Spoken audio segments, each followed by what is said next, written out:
है ना, स्वप्न में कुछ दृश्य देख रहे होते हैं, कुछ घटनाएं दिख रही होती है। आप एक ही पलंग पर बैठे हुए हैं, एक सो रहा है, एक जगा हुआ है। जगा हुआ कमरे को देख रहा है, सोया हुआ स्वप्न में हो सकता है कि दुर्गा पूजा के मेले में धक्का खा रहा हो। दोनों एक ही जगह है, लेकिन दर्शन अलग अलग है, दृश्य अलग अलग है। तो एक जागृत की दृष्टि है, एक स्वप्न की दृष्टि है, और एक तीसरी दृष्टि है जिसको कहते हैं मानस दृष्टि। मानस दृष्टि वह दृष्टि है मन की आंख, सोए हुए नहीं है, स्वप्न नहीं देख रहे हैं, जगे हुए हैं, लेकिन ख्याल कहीं और है। होता है ना, बैठे यहां है, खोए किसी और ख्याल में है, पीछे की बीती हुई कोई घटना आपके सामने से गुजर रहा है, सब कुछ हूबहू दिख रहा है, कैसे कैसे मेरे साथ हुआ है। हम यहां बोल रहे हैं, आपका ख्याल कहीं और है, कुछ और देख रहे हैं। आप नहीं सुनेंगे, आप नहीं सुनेंगे कि हम क्या बोल रहे हैं। कुछ से कुछ सुन लेंगे आप, है ना, कुछ सुन लेंगे। लोग हंस देंगे, बोलेंगे क्या बात है, क्यों हंसे? तो आप भी तो यही थे, कान तो खुली थी, सुने क्यों नहीं? क्योंकि ख्याल किसी और दृश्य को देख रहा था जो बीत गई है, या भविष्य की किसी कल्पना में है कि ऐसे होगा वैसे होगा, है ना। कल्पनाओं की दुनिया बसा लिए हैं, खूब उसी में घूम रहे हैं। यह है मानस दृष्टि, मन की आंख देख रही है बीती हुई बात या कल्पनाओं की दुनिया। ये तीन आंखें हैं, तीन दृष्टियां हैं जिनको हम लोग जानते हैं, अनुभव किए हैं। महापुरुष लोग कहते हैं इन तीनों दृष्टियों को निरुद्ध करो, तब एक चौथी दृष्टि खुल जाएगी जिसको दिव्य दृष्टि कहते हैं।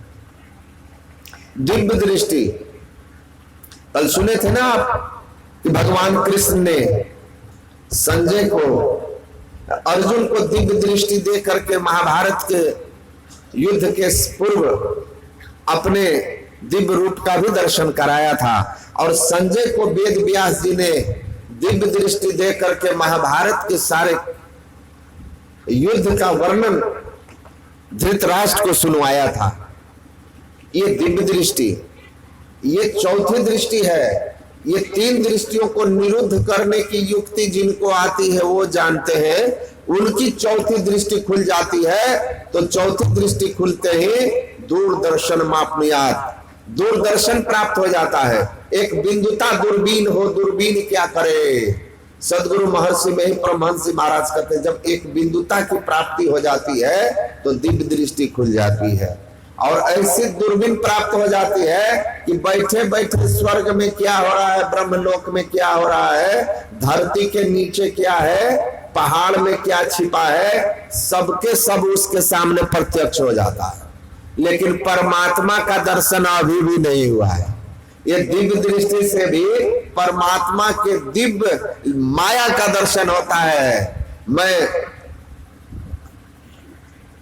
बहुत सारे धर्म सम्मेलनों में शिरकत किया हूं, रामदेव जी महाराज से लेकर के रविशंकर जी, शंकराचार्य जी, जोगी आदित्यनाथ, ऐसे बड़े बड़े जो देश के नामी नामी धर्म संप्रदाय के महान आचार्य लोग हैं, उन सभी आचार्यों के साथ मैंने 2 बार बड़े बड़े धर्म सम्मेलनों में संतमत का प्रतिनिधित्व किया, सबको सुना और बहुत तरह से बहुत लोगों से बातचीत हुई।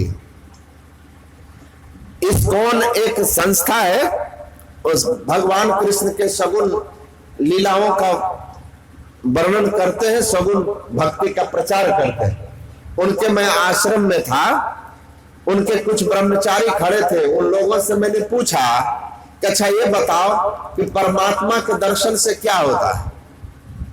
तो उन्होंने कहा, भगवान ने कहा है परमात्मा के दर्शन से जीव जन्म मरण के चक्र से छूट जाता है, परमात्मा के शाश्वत धाम को प्राप्त कर लेता है, जहां से फिर दुख में संसार में आना नहीं पड़ता। उनके जीवन के सारे दुख चले जाते हैं, जन्म मरण चला जाता है। गीता पढ़े थे, बोल दिया। मैंने कहा उनसे, अच्छा ये बताओ कि भगवान कृष्ण अर्जुन के साथ थे ना? तो हाँ। तो अर्जुन भगवान कृष्ण का दर्शन किया था? तो बिल्कुल। अर्जुन को भगवान कृष्ण ने दिव्य दृष्टि देकर के अपने विराट रूप का भी दर्शन कराया था, अपने चतुर्भुजी रूप का भी दर्शन कराया था ना? तो कहा कि जी। तो महाभारत में ही यह प्रसंग है, गीता महाभारत का अंश है, भीष्म पर्व का। तो अर्जुन जब देह त्यागा तो कहां गया? स्वर्गारोहण पर्व में लिखा है ना, कहां गया? तो कुछ काल के लिए नरक गया, फिर स्वर्ग गया। कौन सा स्वर्ग? क्षीणे पुण्य मर्तलोके विशन्ति, जहां से पुण्य छीन होने पर फिर इसी संसार में आना पड़ता है। तो कृष्ण भगवान का दर्शन, मनुष्य शरीरधारी कृष्ण का भी दर्शन, चतुर्भुजधारी कृष्ण का भी दर्शन, विराट रूपधारी कृष्ण का भी दर्शन। फिर अर्जुन नरक भी देखा, स्वर्ग भी देखा, और जहां से पुनर्जन्म होता है वहीं स्वर्ग तक वह गया। तो कैसे हम मान ले कि जिस भगवान का भजन तुम करते हो, केवल सगुण की चर्चा करते हो, उससे मुक्ति हो जाएगी? विचार के बताओ, विचार के बताओ। और गीता के श्लोक क्यों फेंक देते हो?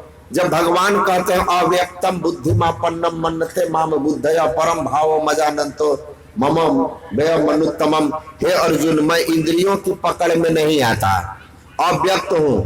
14 में से कोई इंद्रियां हमको ग्रहण नहीं कर सकती।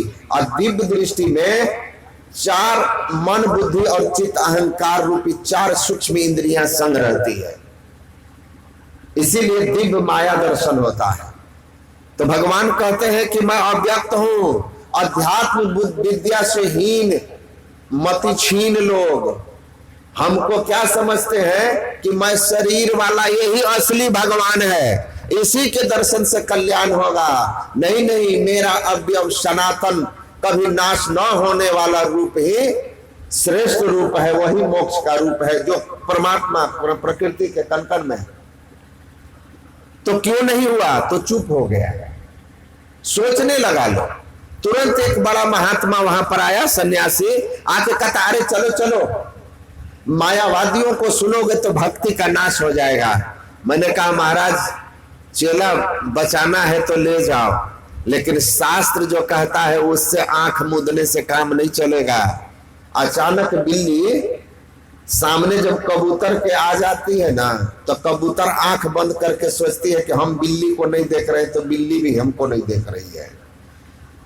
लेकिन तब बिल्ली को बड़ा आसान होता है कबूतर की गर्दन मरोड़ने में। अगर कबूतर आंख खोल के रखे और अपने पंख को स्मरण करे तो उड़ जाएगी बिल्ली, कुछ न बिगाड़ पाए। शुतुरमुर्ग धरती पर सबसे तेज भागती है, उड़ती भी है। उसके सामने अचानक कोई हिंसक प्राणी आ जाए तो वो भी डर जाती है, आंख बंद कर लेती है और सोचती है मुदत नैन कतहु को ना है। उससे उसका काल टलता नहीं है। उसी तरह से आंख बंद करने से आपका काम नहीं होगा। धर्म शास्त्र जो कहता है उसको सुनो, संत जो कहते हैं उसको सुनो। संतों ने अनुभव किया है, कबीरा हम जानिया, जब जानिया तब मन मानिया, लोग पदना पतीजे तो क्या कीजिए। कबीर कहते हैं हम परमात्मा के सर्वव्यापक सत्ता को अनुभव किया कि वह परमात्मा प्रकृति के कण कण में भर कर रहे, निराला मांटते सकल मानता माही, कबीर से वे तास को दूजा कोई नहीं। उसको जानते हैं वो। संत तुलसी साहब कहते हैं निज नैना देखे ही आंखी तस तस तुलसी कह कह भाकी। अंतर्दृष्टि से, आत्मदृष्टि से परमात्मा की अनुभूति किया हूं मैंने।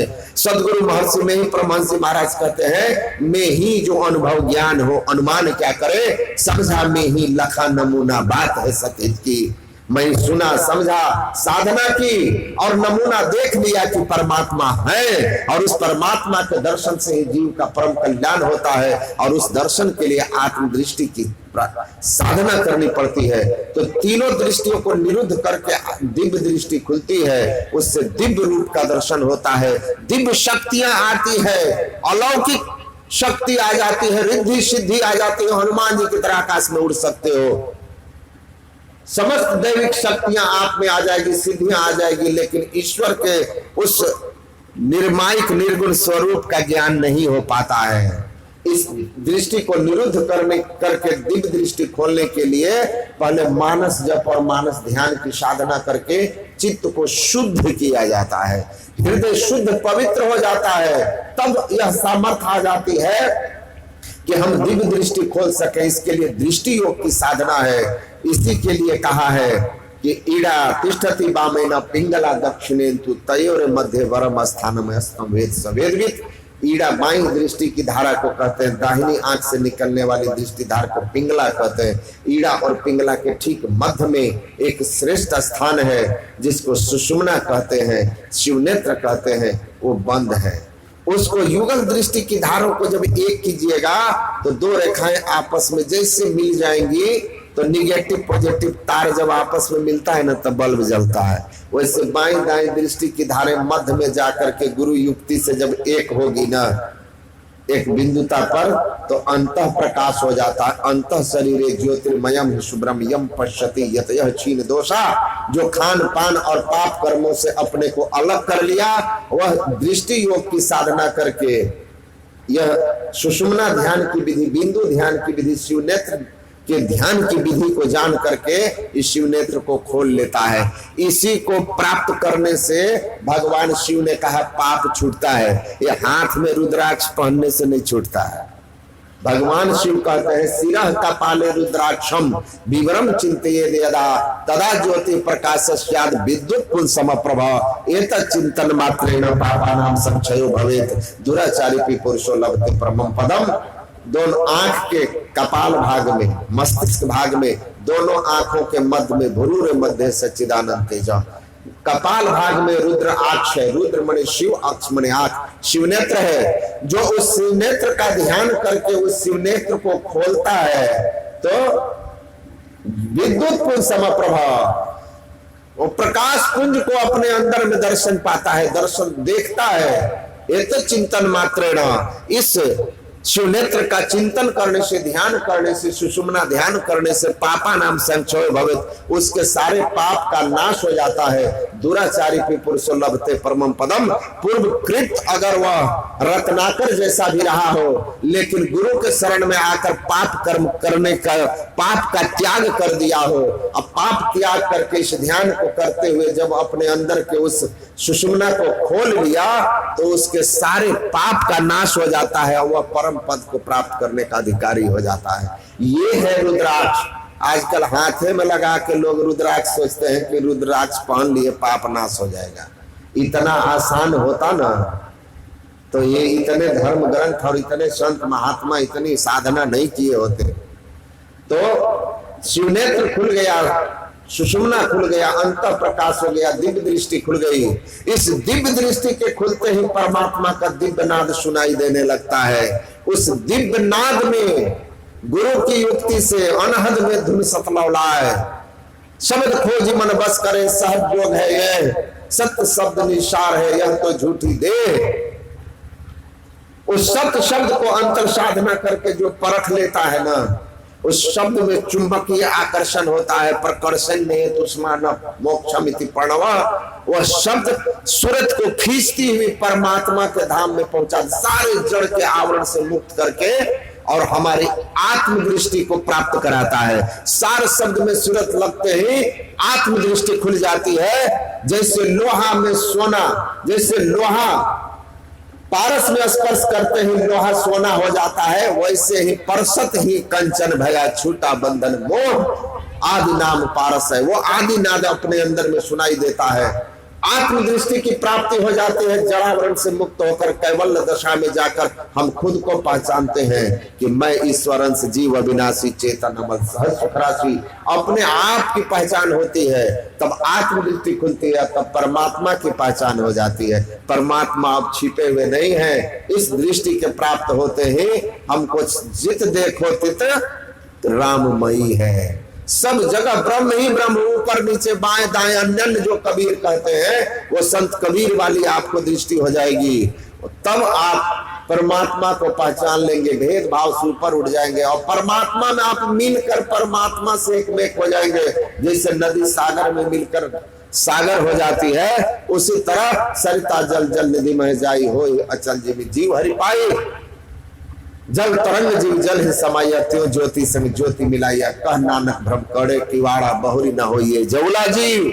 गुरु नानक कहते हैं तरंग जल में मिलकर एक में हो गई, जीव परमात्मा से मिलकर माया से मुक्त होकर एक हो गया, अब इस संसार में नहीं आएगा। इस तरह परमात्मा के अनंत स्वरूप को जान करके आत्मदृष्टि की साधना करनी है। इसके लिए पहले एक मंत्र का जप और किसी एक रूप का सहारा लेते हैं। साधना का शुभारंभ सगुण से ही होता है, क्योंकि जब आप पानी में है ना तो सहारा पानी का ही लेते हैं और उसी पानी को पकड़ते छोड़ते पानी से बाहर निकल जाते हैं। उसी तरह सगुण मंडल में पहले किसी सगुण रूप का सहारा लेते हैं, एक मंत्र का, एक रूप का, और तब उसके बाद इस तरह से सगुण से साधना का प्रारंभ कर निर्गुण में जाते हैं और सारे मंडल को पार करके मोक्ष पा लेते हैं। यह साधना का स्वरूप है, यही संतों का, यही समस्त धर्म ग्रंथों का उपदेश है। वेद उपनिषद किसी भी संत की वाणी में, किसी भी ग्रंथ में आपको यही मिलेगा। इसको ठीक ठीक जानिए, कीजिए तो आपका निश्चित कल्याण होगा, क्योंकि इस मार्ग पर चलने वाले का कोई भी पतन नहीं होता, मनुष्य शरीर से वो नहीं छूटता है। अभी आप सुने थे कि जो ऋषि ने कहा कि इह चेद वेदिदत सत्यमस्ति न चेदिहा वेदिन महति विनष्टि ही भूतेषु भूतेषु विचित धीरा प्रत्यास्मानुतादमृता भवन्ति। इस मनुष्य जन्म में जो ईश्वर के स्वरूप को जान लेता है, उसकी प्राप्ति के लिए साधना का शुभारंभ कर देता है, वह परमात्मा को प्राप्त करके हमेशा के लिए इस दुनिया से जाकर के ईश्वर के धाम में स्थिर हो जाता है। और जो इस पथ पर चलता है वो जब तक मोक्ष नहीं पा लेता मनुष्य शरीर से नहीं गिरता है। बोलिए श्री सद्गुरु महाराज, श्री सद्गुरु महाराज की जय। इस पावन पवित्र स्थल पर उपस्थित सत्य आत्माओं, सज्जनों,